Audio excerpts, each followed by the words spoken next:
Welcome back. In this today's session, we are going to discuss about the Module 3, IP as the IoT network layer and application protocol for IoT. Introduction. These are the concepts which are going to cover in today's session. The business case for IP, the need for optimization, optimizing IP for IoT, profiles and compliances. Okay, one by one. The advantage of IP from an IoT perspective and introduce the concept of adoption and adaption. The need for optimization, the challenges of constant nodes and the device when deploying the IP with the migration from IPv4 to IPv6 and how it is affects the IoT network. Next, optimization of IP for IoT, the common protocols and the technologies in IoT networks utilizing IP, including the 6LoVPN, that is virtual private network, 6TiSCH and RPL. Next, profile and compliances.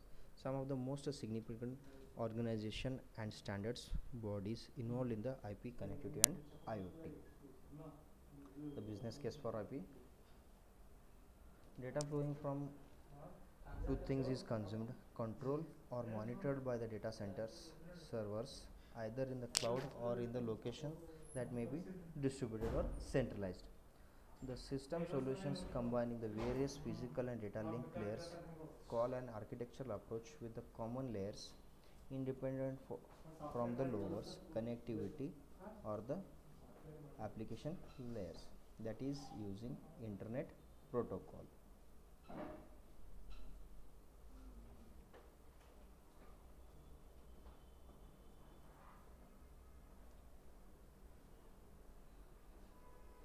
The business case for IP, the key advantages of internet protocol, information technology, that is IT or OT, the lifetime of the underlying the technologies and products guarantees the multi-year lifetime is a define a layered architecture such as a 30-year-old IP architecture.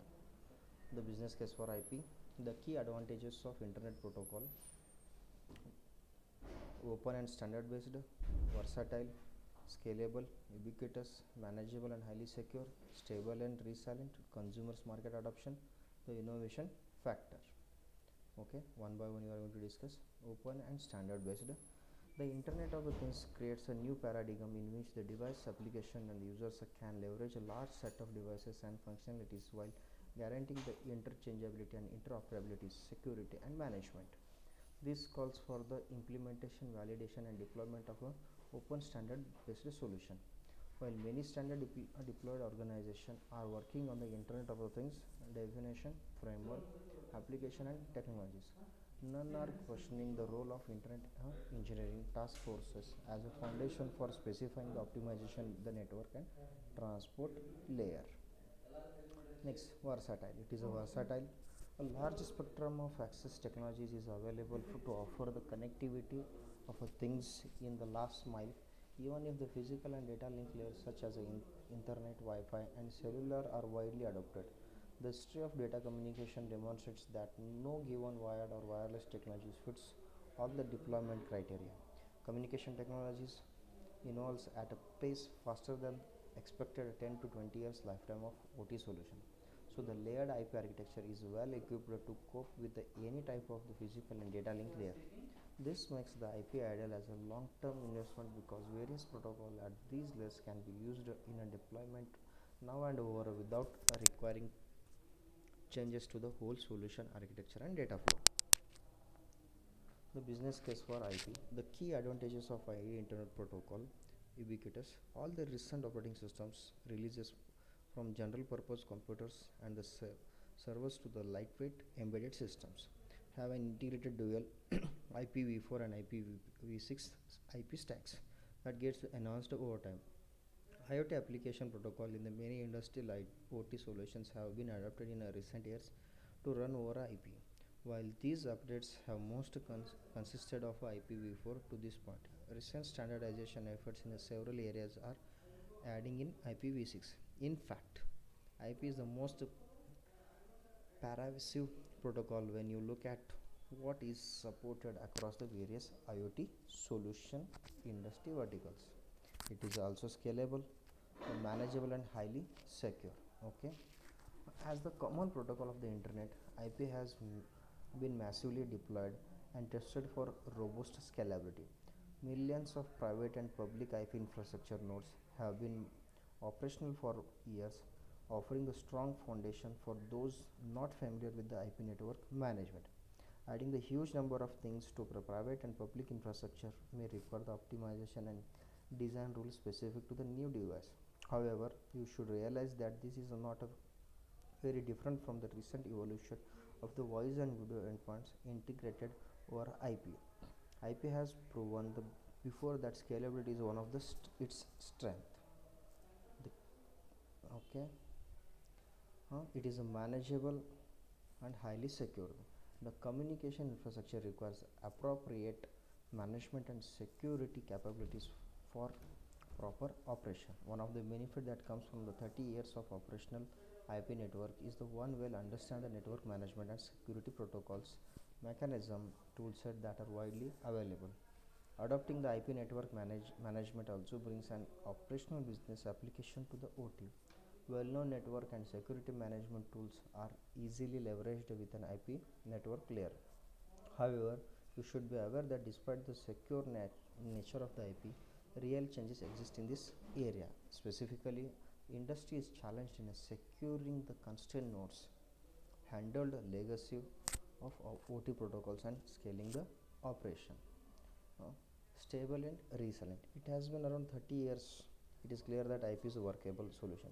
IP has a large and well established knowledge base, and more importantly, it has been used for the years in critical infrastructure such as financial and defense network.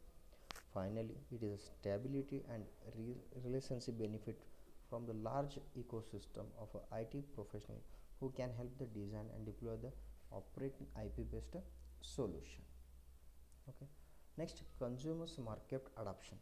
When deploying the IoT solutions and products together in the consumer market, vendors know that consumers' access to applications and devices will occur over the broadband and mobile wireless infrastructure.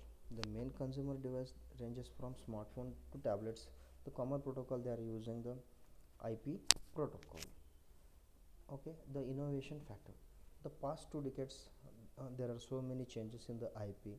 IP is an underlying protocol for applications ranging from www, e-commerce, social networking, mobility, and much more. Even the recent computing evolution from the mobile personal computer to the mobile and mainframe to cloud services are perfect demonstration of the innovative ground enabled by the IP. Innovations is IoT can be leveraged on IP underpinning. The business case IP adoption and adoption for the internet protocol. How to implement the IP in the data centers, cloud services, and the operational centers hosting the IoT applications. Okay, the main numerous network. The use of the numerous network layers protocol in addition to the IP is often a point contention between the computer networking experts. Typically, two models. One is adoption means application layer gateway, and next is adoption involves the replacing all IP layers.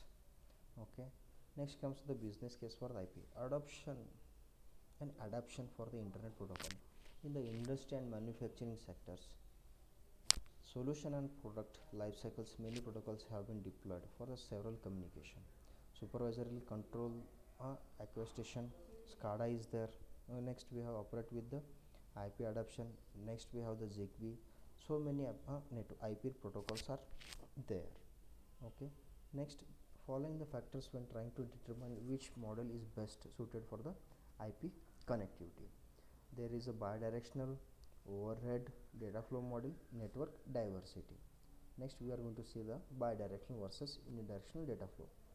While the bidirectional communications are generally expected, some last mile technologies offering the optimization for unidirectional communication. For these access, it is not necessary for the implementing a full stack IP, overriding the last mile communication path.